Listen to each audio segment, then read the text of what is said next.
So Kanakadurga గారు, వాస్తవానికి నారా చంద్రబాబు నాయుడు గారిని చూసి పరిశ్రమలు పారిపోతున్నాయని చెప్పి ఆ లిస్ట్ ఏదైతే ఉందో దాని గురించి సమగ్రంగా సత్యమూర్తి గారు కూడా చెప్పారు. వాస్తవానికి జగన్మోహన్ రెడ్డి గారిని చూసి పరిశ్రమలు పారిపోయా లేదా అంటే మీరేం చెప్తారు? పారిపోకలు ఈయనే పంపించేశాడు కూడా. అవి పారిపోవడం అవి ఎలాగ రావు. ఉన్న వాటిని పంపించడంలో దిట్టెవరంటే జగన్మోహన్ రెడ్డి. ఎందుకంటే మీకు తెలుసు, అమర్రాజా బ్యాటరీస్ కావచ్చు, కియా కావచ్చు, లుల్లు కావచ్చు, మీరు రాకండి మహాప్రభు అని ముందే చేతులు అడ్డు పెట్టాడు కాళ్ళను. అలాంటి వాడు ఇవాళ మాట్లాడుతున్నాడు. అంటే సిగ్గులేని జగన్మోహన్ రెడ్డి ఎట్లా ఉంటాడు? ఇవాళ పెట్టుబడుల్లో టాప్లో ఉంది ఆంధ్రప్రదేశ్. దాని గురించే ఏడుపంతా. ఇప్పుడు నిన్నటి నుంచి మళ్ళీ ప్రెస్ మీట్ మొదలు పెట్టారు కదా వీళ్ళు. అంటే ఓ పక్క పెట్టుబడులు వచ్చేసాయి. ఇవాళ ఆంధ్రప్రదేశ్ అసలు ఎవడు ఊహించని విధంగా ఇవాళ నెంబర్ 1లో ఉండడం ఏంటి? 25.1% మన పెట్టుబడులు రావడం ఏంటి అసలు? అది భరించలేకపోతున్నాడు. అది 18 నెలల కాలంలో. 18 నెలల్లో మీరు అసలు ఒక 6 నెలలు మర్చిపోండి. ఎందుకంటే దే హ్యావ్ టు అడ్జస్ట్ కదా. ఒక ప్రభుత్వం వచ్చాక ఒక్కొక్క శాఖ మనం పరిశీలించి ముందు అప్పులు ఎంత, ఆస్తులు ఎంత, ఏం చేయాలి, ఏంటి, వీటి మీదే పోతుంది. ఒక ఏడాది కూడా పట్టలేదండి.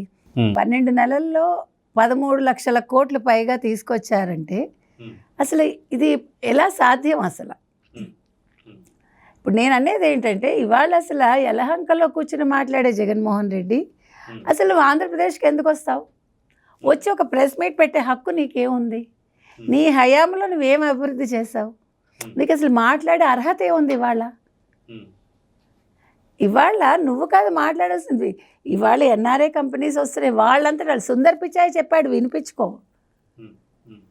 ఇవాళ గూగుల్ ఏఐ డేటా సెంటర్ ఏదైతే ఉందో అమెరికా తర్వాత మళ్ళీ భారతదేశంలో అందులో ఓన్లీ వైజాగ్లో పెడుతున్నారు.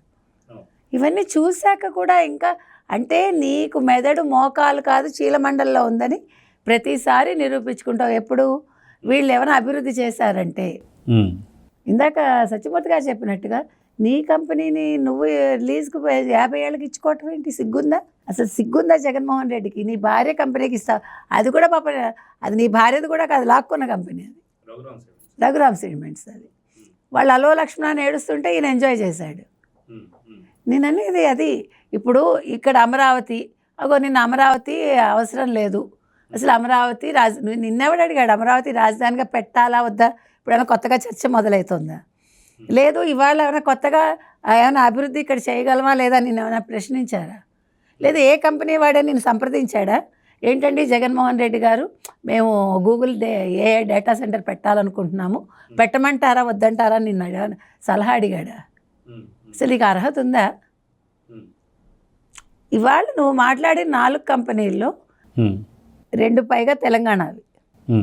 అంటే నీకు తెలంగాణలో కేసీఆర్తో నీకుండే సంబంధాన్ని మరోసారి నువ్వు ప్రూవ్ చేసుకున్నావు. అంటే ఇక్కడ కంపెనీలు రాకుండా చేయడంలో నీతో పాటు నీ గురువు పాత్ర ఉందని అర్థమవుతుంది. మీరు ఏ రకంగా తీసుకున్నా ఆంధ్రప్రదేశ్లో ఒక మంచి జరుగుతోందంటే భరించలేడండి. ఇవాళ అసలు నిజంగా ఇట్స్ ఎ రికార్డ్ నన్ను అడిగితే. ఒక ఏడాది కూడా పట్టకుండా ఇన్ని లక్షల కోట్ల పెట్టుబడులు తీసుకురావడం, ఇన్ని లక్షల ఉద్యోగాలు తీసుకురావడం, ఇంకా తెస్తామని ధీమాగా చెప్పటం ఎవరు? లోకేష్. ఆ కాన్ఫిడెన్స్ ఐఎమ్ టాకింగ్ అబౌట్. ఆ లోకేష్ మీద నిన్ననేదో మాట్లాడతారా వీళ్ళు? సిగ్గుందా వీళ్ళకి? ఓ పక్క అతను ప్రూవ్ చేసుకున్నాడు. వీక్ మ్యాగజైన్ కవర్ మీద అతను వచ్చింది, స్పీడ్ ఆఫ్ బిజినెస్ అని ఇచ్చారు. ఇంకేం కావాలి మీకు? ఇదేమైనా మనం అడిగి చేస్తారా వాళ్ళు? మలయాళ మనోరమ వాళ్ళు చేస్తారా? చెయ్యరు కదా, అన్లెస్ ఆథెంటిక్. అది ఇన్ని జరుగుతూ ఉంటే ఇవాళ జగన్మోహన్ రెడ్డి మళ్ళా అదేంటోనండి, అసలు అతను ఎందుకు వస్తాడో అర్థం కాదు నాకు. వచ్చాడంటే ఏడుపు తప్ప ఇంకోటి ఉండదు.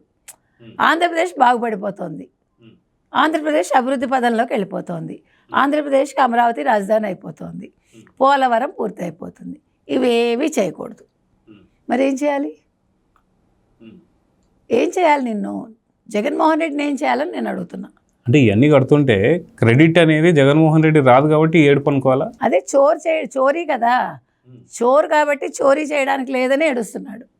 మొన్నే అనుకున్నాం కదా, ఆయన క్రెడిట్ చోర్ అని అన్నాడు కదా, కరెక్ట్గా ఆయన పేరు ఆయన పెట్టుకున్నాడు. ఇవాళ క్రెడిట్ చోరీ చేయడానికి లేదు.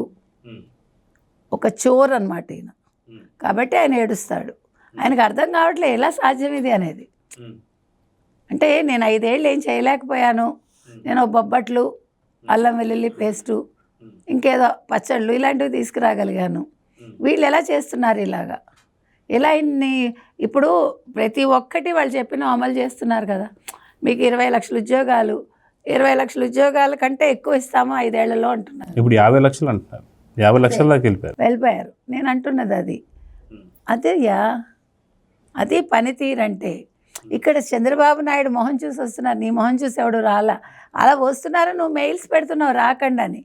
వాటిని ప్రజల్లో మీరు కరపత్రాల్లో పంపిణీ చేయండి. నన్ను అడిగితే ఈయన ఏ కంపెనీలకు రావద్దని రాశాడో అవన్నీ మీరు జిరాక్సులు తీసి ప్రతి ఇంటికి పంచండి. ముఖ్యంగా యువత ఉండే ప్రతి ఇంటికి పంచండి. ఎందుకంటే తెలియాలి యువతకి ఎవరు అడ్డుకుంటున్నారు, ఎవరు అభివృద్ధి చేస్తున్నారు, ఎవరు నిజమైన లీడర్ అనేది తెలియాలి. ఇవాళ లీడర్ అంటే చంద్రబాబు నాయుడు, అందులో డౌటే లేదు. CBN is the leader for AP for ever అనుకోండి. నిజంగా చెప్తున్నా. ఎందుకంటే నాకేం అవసరం లేదు, నేను అమరావతిలో ఎందుకుంటాడు, హైదరాబాద్ ఎందుకు వెళ్తాడు, పనికి మాలిన మాటలు ఇవి కాదు మీరు మాట్లాడాల్సింది. ఇంత అభివృద్ధి ఎలా చేస్తున్నాడో అని అడగండి ఆయన్ని, చెప్తాడు ఆయన. కొంచెం బుర్ర ఉంటే మీరు కూడా బుర్ర పెట్టి నేర్చుకుని మీ సొంతానికి వినియోగించుకోండి. అంతేగాని చేసేవాడిని ఆపుదామని చూస్తే అది జరిగే పనా? అభివృద్ధి ఎక్కడ ఆగదు. ఏదో మనం సూర్యుడికి అరచే అడ్డు పెడదామంటే ఆగుతుందా? సూర్యకిరణాలు ఆగుతాయా? అట్లాగే ఆంధ్రప్రదేశ్ అభివృద్ధి కూడా జగన్మోహన్ రెడ్డి మాట్లాడిన మాటల వల్ల ఆగదు. Please subscribe to Leo news for more videos.